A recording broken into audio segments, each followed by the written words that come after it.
First of all, my name's Steve Kropos. I'm the mayor. If you don't know me, if you haven't thrown anything at me yet, now's your chance. I want to start out by thanking a couple people for actually putting this together. When I had a meeting with FEMA right after the maps came out, or actually right before the maps came out in Toms River, there was a group of people, group of towns there, and the meeting wasn't a great meeting. We didn't get a lot of information, so I made some phone calls after the maps came out on the 15th, talked to the governor's office on the 21st. I said I'm coming back on, I went away between Christmas and New Year's to finally have, as I said to people, you know, I always thought I'd live on my boat. I just never thought I would live on my boat behind my house in the winter. So we went away between Christmas and New Year's, and I said I'd like to have something for our residents when I get back. So on January 2nd, I had FEMA come into the office. They brought in about 25 people. We had a 2.5-hour meeting. They answered every question that we asked. Sometimes they weren't great answers, but they were there and they answered the questions. So I said, how can we get that out to our residents as quick as possible? One of the things we thought about is doing a residential or neighborhood meeting. That would have been about 18 days if we did one a night. It would have been too long. So we came up with this FEMA information session at FEMA Fair. It's the first one that in the state of New Jersey that they're running, and I wanted to thank them for coming. But the guy that really put this together was actually Juan Ballou. He's kind of my storm czar. And he has put this together. He has made sure that FEMA and their different arms, everybody's here. So you have a classroom map, you can go and do that. The chief is sitting up here next to me. He and I have actually been joined at the hip for the last 70-some days. We have the same haircut. In the same color hair. Scott Pizarris, our business administrator, has been here the whole time. Debbie Murphy, my assistant, who many of you have talked to. And then obviously I want to thank the FEMA people for being here. Again, it's the first one that they've run like this, and I think that this is going to be a model for them because it's actually worked out pretty well. We're going to change it here a little bit, and that is I'm going to take a few more questions here. Because one of the things I got is when people went to the classroom, sometimes the 10th person online asks the same question as the first person online, and maybe from a time standpoint, it might be better to do it that way. The other person I wanted to thank, or people I wanted to thank, is you. Because what you have done for Brick Township and your neighbors and your homes is unlike anything that, what my understanding is, the state troopers you saw from Michigan and Rhode Island, and they were driving around and they said, you know what, we were amazed at your town, because you know there weren't people laying in the street or people with their hand out, or people, there were people helping their neighbors, people getting sheetrock out of other people's homes. If you got your home quick, you went out and helped other people. I like to say that we had roving bands of young people in our neighborhoods after the storm, but they weren't looting houses like maybe we saw in other areas. They were actually helping their other neighbors and friends, whether it's a football team, the hockey team, the soccer team, neighbors. And so, you know, from the administration, from me, listen, I've lived here my whole life. I've lived here for 54 years of my 55. It didn't surprise me. I knew that this was what Brick Township was about. I knew that it was going to help. And now it's our job to try and make it easier to rebuild brick. I'm going to tell you, it's not going to be easy. Galveston, Texas, which was really one of the last big areas, kind of like our area, to be hit, lost 16% of their population. They left. They're still raising houses 4 years later. 4 years. It is not going to be an easy road. And in addition to that, this past summer, after failing to pass Congress several times, my understanding was attached to a transportation bill, and it was passed and signed by the president this summer, that does away with federal subsidies on flood insurance. So not only did we get hit with the largest storm ever to hit New Jersey, the second largest ever to hit the United States, we now have the added burden of having, for the first time ever, flood insurance be a self-funded program. No more government subsidies. So, for example, in my situation, my house, I've got to raise it about 4 feet. I'm not going to raise it 4 feet. I'm going to raise it actually 1 full story. Because for every foot above the base flood elevation I go up, I get a discount off of my flood insurance. My understanding is that even by doing that, my flood insurance will go from about $1,600 a year, which is what I was paying, to probably about $4,000 or $5,000. There are some people, if they were below the flood elevation, and they do not raise their houses, and they are required to have flood insurance, because some people are not. If you own your own home, you don't have a mortgage, you're not required to have it. But nobody will be able to buy your house because they won't be able to get a mortgage to buy it. But if you don't have your house above the BFE, everybody knows what a BFE now is, and an ABFE, right? Advisory Base Flood Elevation, BFE, Base Flood Elevation. If you don't raise your house and you're below the BFE, your flood insurance could go into the teens, $15,000 to $20,000, depending on the size of your home. And that's because there are no more federal subsidies. And other people in other parts of the country are also going to have that. And the way it works is this. The advisory, and who we have with us, we have Ryan and we have Gary. Ryan is one of the guys that's involved with MAPS. He's going to get up here and talk a little while, and I'll take questions afterwards. And also Gary from SBA, they're going to speak a little bit as well. But the way it works is we get advisory base flood elevation maps. They become base flood elevation maps this summer. That starts an 18-month regulatory process that's done through Congress. It's regulated through Congress. There's I think a 6-month public comment period. There's going to be public hearings. And a lot of people say, Steve, are those maps going to change at the end? They could. How many people were in V zones? V. Okay. How many people were in A zones? Okay. I'd say still more V's than A's. A zone people, you know, you can rebuild on a foundation. You can raise your house and you can put a foundation in and put it back down. V-zone people, you have to rebuild on pilings, whether those are helical or helical pilings that you screw into the ground. We don't know yet whether that's allowable. Structural engineers got to say that. But we can't move houses in brick. You can't pick them up and put it into the lagoon or pick it up and put it in the middle of the street. So those are some very difficult decisions that people are going to make. I always like to tell this story. My son was lucky enough to buy the lagoon across the lagoon, or buy the house across the lagoon from me, and he closed on it a week before the storm. He was in an A zone, and him and his wife, with two of my grandkids, bought the house. Barely could make ends meet. Well, he's now in a V zone. I don't understand that because he's not on the open water. If you're on the open water and you're in a V zone, chances are 2 years from now, you'll still be in a V zone. If you're on a lagoon, inland, there may be an opportunity for that V zone to become an A zone, but we're not going to have those maps for 2 years. Those maps at that time become flood insurance rate maps. That starts the process of flood insurance going up. So 2 years from now, if your flood insurance is going to go up, it can go up 20% a year until it gets to where it should be. That probably will put some people out of their homes, including me, depending on where my flood insurance goes. So it is not going to be an easy road. It is not going to be a short road, but we are here to make it as easy from a building perspective, meaning that we have a 38-foot height in brick. If you want to go higher than that, in the past you had to go to the zoning board, and you have to, for special reasons. The council is going to pass an ordinance that says, or an overlay zone that says, if you have to raise your house 5 feet or 10 feet, we're going to be able to just add that onto the 38. So you're not going to have any issues with that. If you have to put stairs in the front of your home, in the past you couldn't put stairs into your front setback. You know, I bought a ranch for a reason. I didn't want to walk upstairs. I'm going to get one of those little stair things that goes up, you see on TV, to get to my second floor. We're going to make it easier for people to do that. We met already with our regional architects and engineers. They told us, Mayor, this is what we need you to do for us so we can help people rebuild in our designing of some of these homes.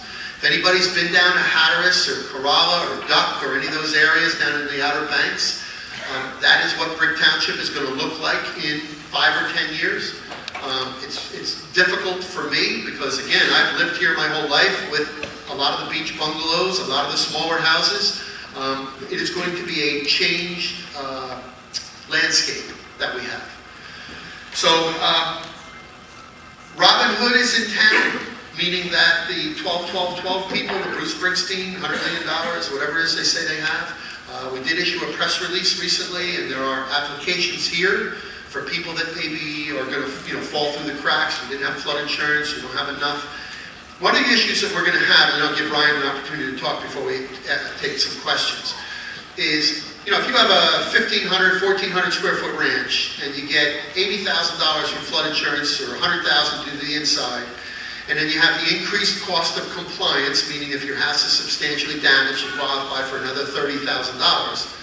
That 100 plus the 30 is not enough to knock the house down, put pilings in, and rebuild it. So with some of these other grant programs, it may be that little safety net that people need to rebuild. The governor has asked for the largest amount of community development block grant money from the feds that anybody has ever asked for. I am told that they're trying to fast track some of that money. So where I was under the impression, and I still am until I see something in writing, that hazard mitigation grant money that will help us raise houses, especially if you don't have the money, is not available for 2 years. Because those maps have got to become firm maps, not firm they don't move, flood insurance rate maps.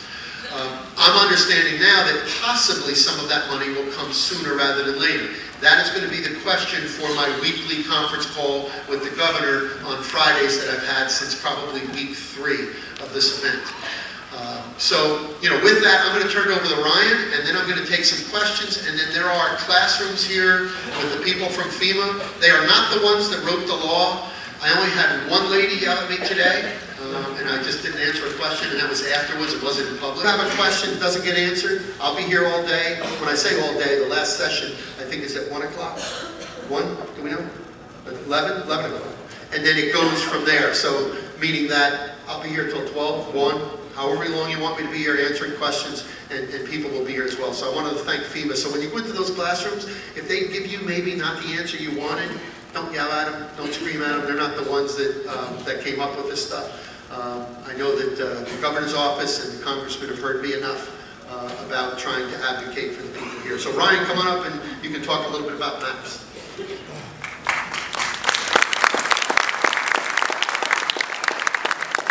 Good morning, everybody, and thank you so much for coming. My name is Ryan Pedramale, and I'm fortunate enough to work for the part of FEMA that gets to assist you in recovery, and it gets to assist you as you recover, that you develop back better, safer, and stronger. I'm going to talk a little bit about sort of knowing your risk, knowing the available resources that are out there to help you recover, and sort of talk about how those resources and your knowledge of this risk will inform the story that you get to write on how you recover. So, who in here has flood insurance? That's great. That's a good decision. The best thing you did was buy and maintain flood insurance. We have, with FEMA, a unique relationship with 21,000 communities across the nation. And essentially the way this relationship works is a community adopts and regulates a flood insurance rate map. And essentially that map depicts our high hazard areas, and we ask people to build above the elevation in those high hazard areas. And in exchange for adopting and regulating to these flood insurance rate maps, and we offer flood insurance. So Congress occasionally asks us to update our flood insurance rate maps. We were in the process of doing that. We're about 2.5 years into it when Hurricane Sandy hit. So we did something that's really rare in government. We told you what we knew when we knew it. So I know it's made some of the decisions that you've got to make a little bit more difficult, but we went ahead and put on the Region 2 coastal site and provided to the communities of New Jersey these advisory-based flood elevations. And this is what will ultimately come out in terms of our prelim process and go through the regulatory process that the mayor talked about. We did put it out as quick as we could, and we're hoping that that information assists you as you recover, and it gives you an elevation, especially for those of you that were substantially damaged, to build back above. In terms of resources that are available, I'm going to talk just really quickly about 3 sort of resource pools that are available. The first one is personal finance. As you begin to write this recovery story, I'm assuming that some of you have money saved up. that's a pot of funding that's available to you, as are loans. And SBA is going to get up here in just a moment and talk about loans that are available and how those loans, how you apply for those loans, and how those can assist you in building back. The second pot is flood insurance. I was really excited to see that many hands go up. Literally buying and maintaining flood insurance was the best decision you made pre-Hurricane Sandy. If you haven't yet, please contact your agent and file a claim. I can't sit here and answer individual questions about flood insurance, but I would recommend, if you do have those, that you contact your agent and your adjuster. One of the pieces that's involved in our flood insurance program is what we call increased cost of compliance, or ICC. So I'm going to talk briefly about that because there's been a lot of questions about it. Who's heard about this $30,000 piece? And so let me tell you what you need to do to be eligible for the ICC, or Increased Cost of Compliance program. One, you need to have a flood insurance policy, so you need to be purchasing flood insurance.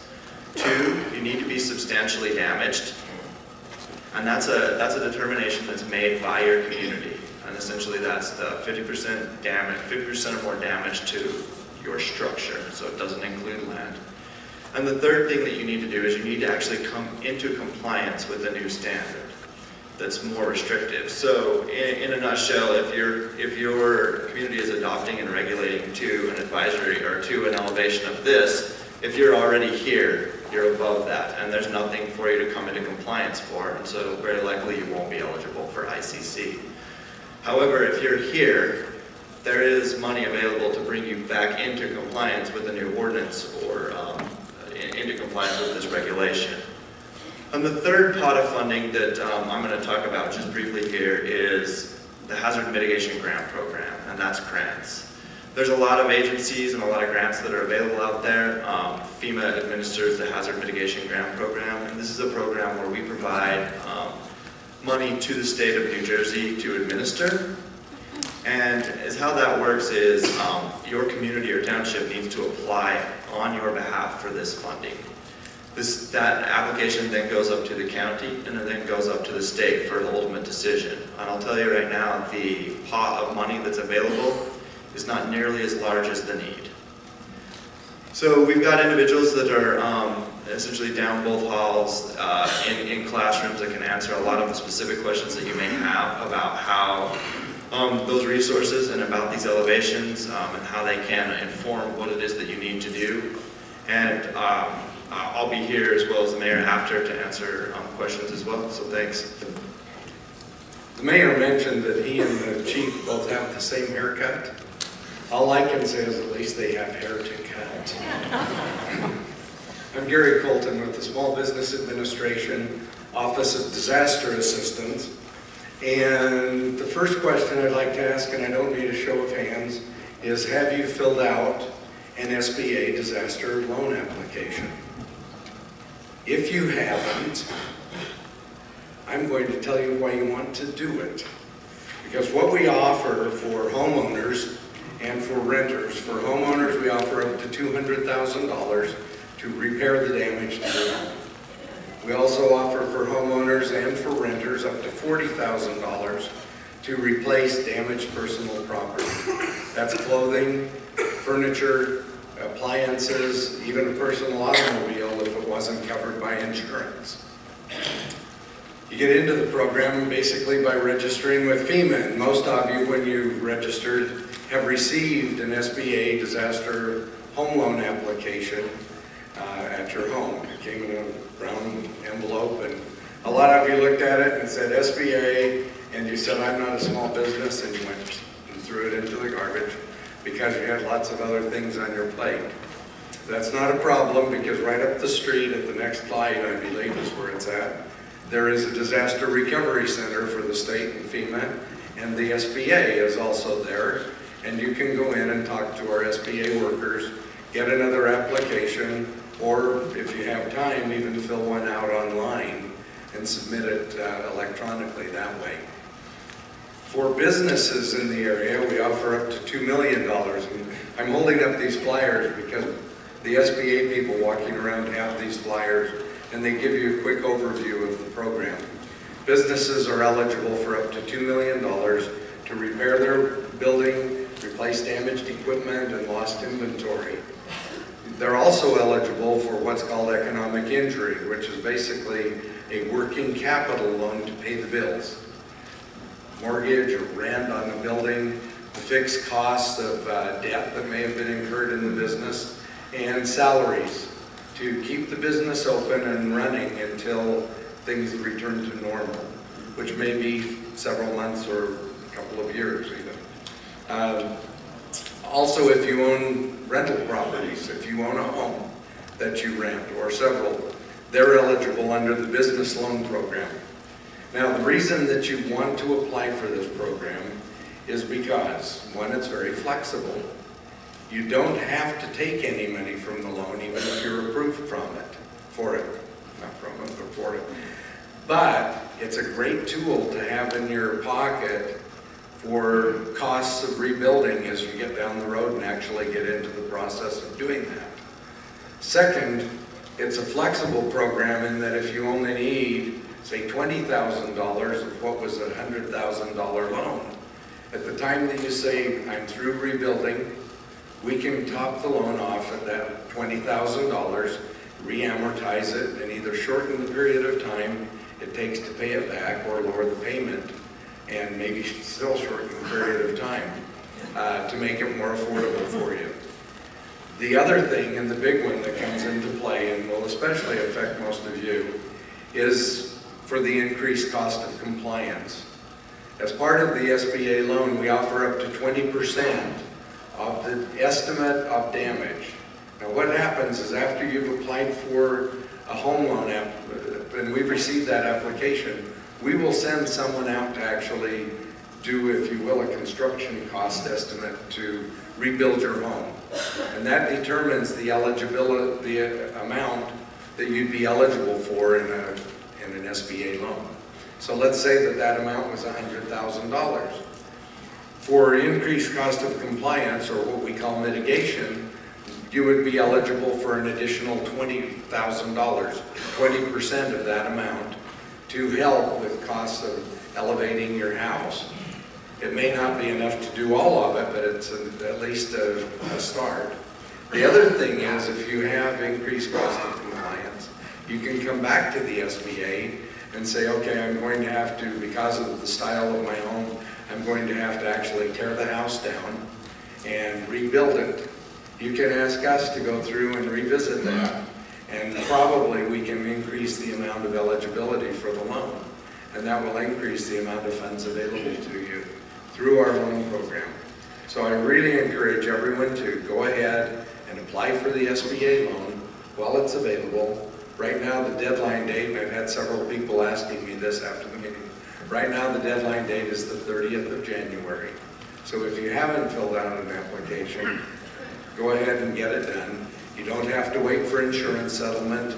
We'll work with the insurance company and with you in the future to actually resolve that, and we'll use the insurance money to lower the amount of debt from your SBA loan. So if you have other questions, there are people around from the SBA. There's some back in the classroom. There are a few of us wandering the halls. I'll be up here in front of the stage after the meeting. If you have questions, please come and ask one of us and talk with us about them. I appreciate it. Thank you very much. So at this point, what we'd like to try and do is get you to the classrooms. I'll be here afterwards, but go and ask questions. Get those. It's one of the questions I just thought of with SBA. If I apply for an SBA loan, but I haven't got my insurance settled yet, does you know, that's something I'm going to ask him on the stage. You know, can you apply for that even if you didn't get your insurance money yet? Can I apply? You can. You can still apply for that. Doesn't matter. Okay. So, all right. My son applied and got $1,600. So we're going to see about that goes. It's good that yes. Just a question about the process. Yep. Okay. One major question. Yes. That we all need to And I'll repeat the questions. Everybody can hear. For Ryan, it said that for ICC, it says when you have substantial damage. Correct. 50% of the structure of the assessed. What happens is this. Value of the house. Right. You come into town hall and you look at your assessed value of your home, not your land, but just your assessed value. If the cost of fixing that house up is more than 50% of that number, you would be considered substantially damaged. Now, if you have a house that's worth, I'll make it easy, $100,000, and the cost to fix it is $60,000, but your brother-in-law is doing the work, so it's only going to cost you $30,000. That's not what they use. The township engineer will use, if your heating is gone, your electrical, they will estimate that cost. So even though you may not want to be, or you may want to be, it is going to be what it is. If the cost of fixing your home is more than 50% of the value, the assessed value, you're going to be considered substantially damaged. You get a certification letter from the engineer that says you'll be substantially damaged, and then you can use that when the council passes the ABFEs, and then the ICC comes into play. I will be around afterwards for any questions that you may have, and then we just want to get you to the classroom, so thank you for coming, and I'll be here in case you have questions afterwards. Thank you. The problem we're having is this. Obviously, we have an advisory-based flood elevation map. The council is going to adopt that. There's going to be an overlay zone in town. Those elevations are going to be adopted.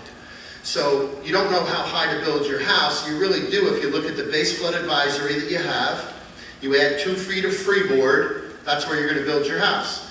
The question was, is $30,000 enough to raise the house? The answer is, I'm not even an engineer, absolutely not.